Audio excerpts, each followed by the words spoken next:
Welcome everybody to this 23rd unit of equality in the district.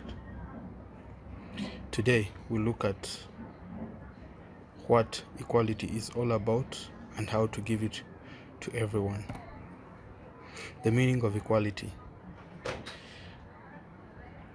We want to see how everybody can be treated fairly, because equality means that everybody is treated fairly and as the same as the other people.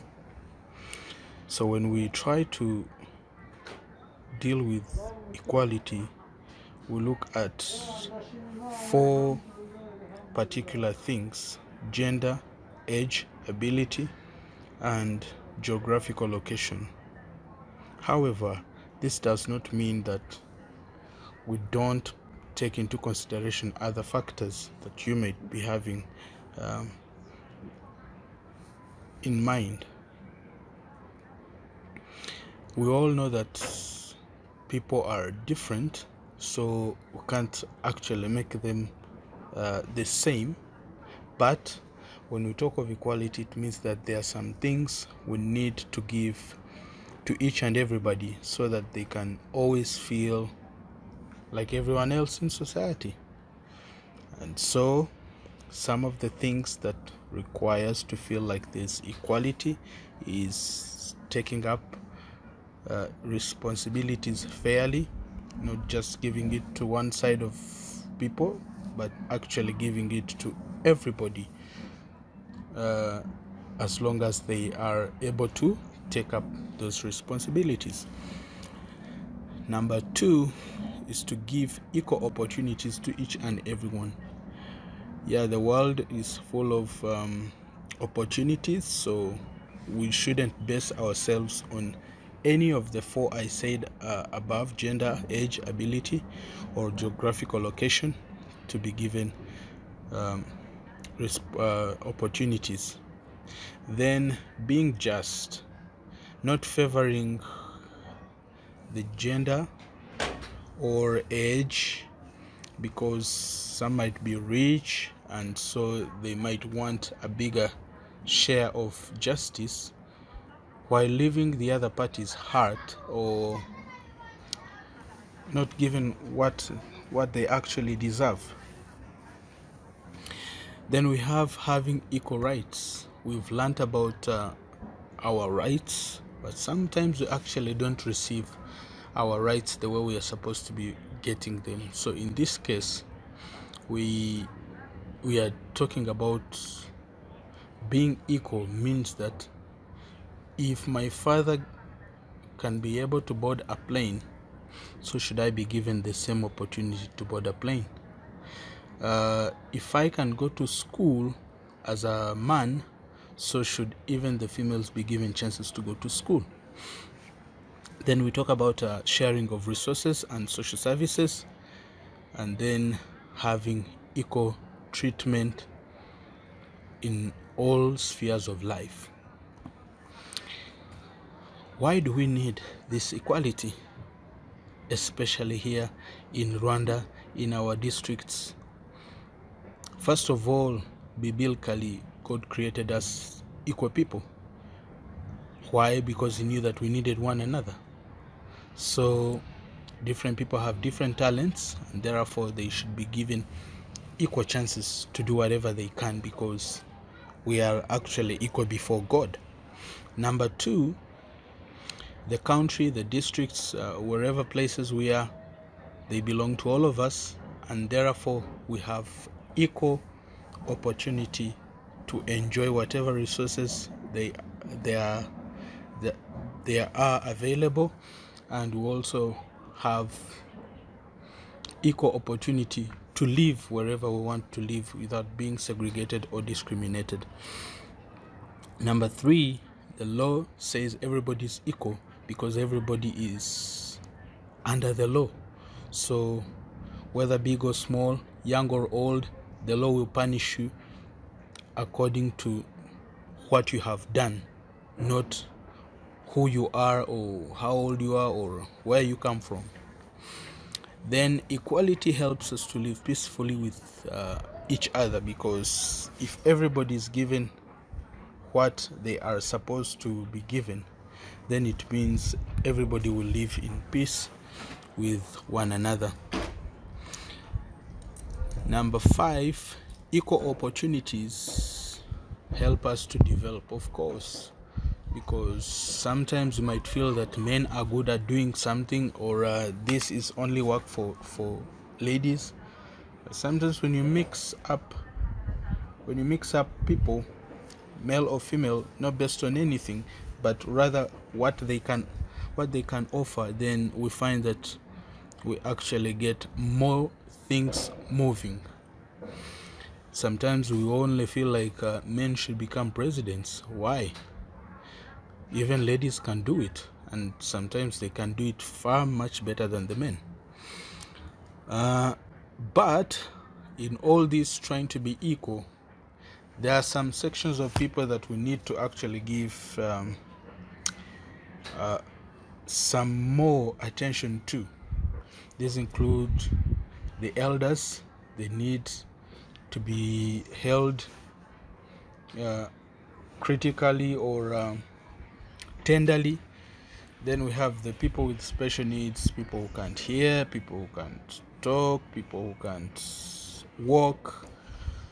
All these are kind of people that actually need more attention, and therefore these ones might not be actually treated equally like everybody else, because they are actually not in the normal human form. Then we have our leaders, who actually also need some kind of space, and they also need some kind of respect, so that they can also be able to deliver on their services that their offices require. So these ones also sometimes are actually not treated like the rest of us. Then the last group and the most critical group are the children. The children will always need somebody to take care of them, to look after them, to guide them, and to help them develop into the kind of people that they actually need to be.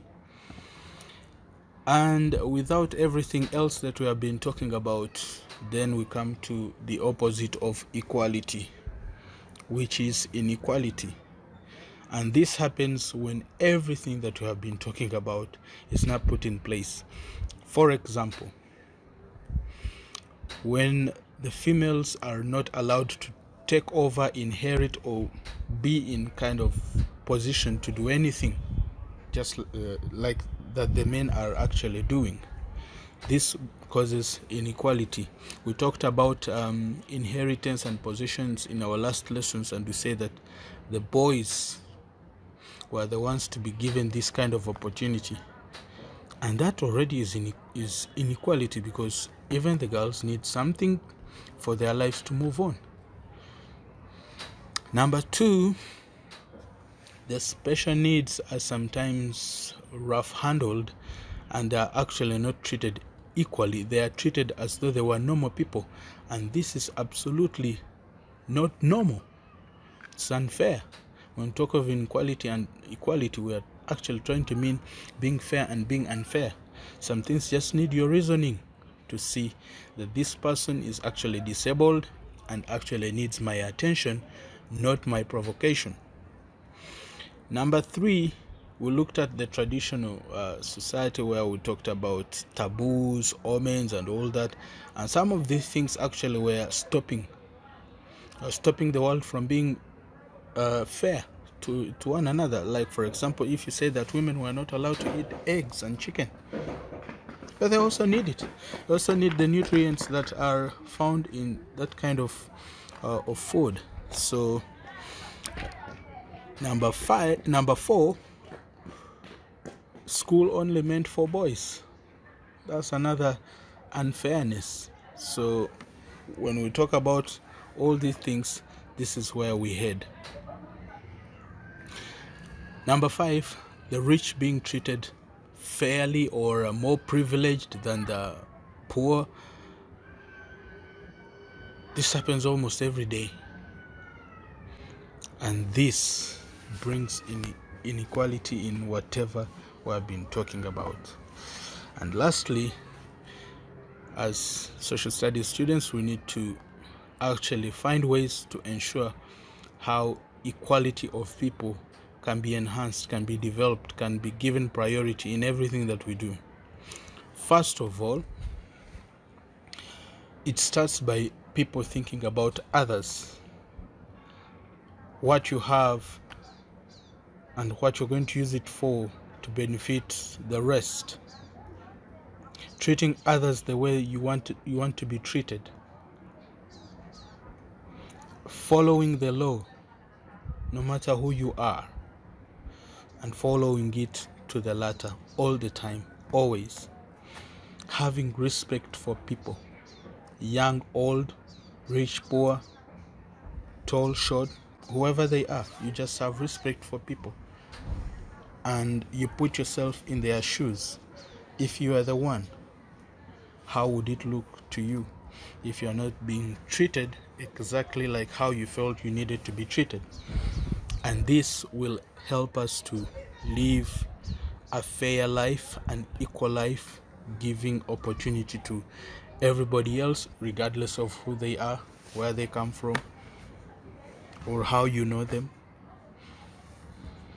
And so, boys and girls, with that, I beg to stop from here, and you go down to your assignment and you'll answer for me those 4 questions that are just popping up in the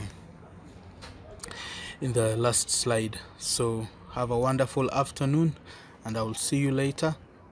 Be sure to keep on preparing for your tests that are coming up next week and the week to come after, because we want to wind up this term successfully. So we wish you all the best. Thank you so much. Bye bye.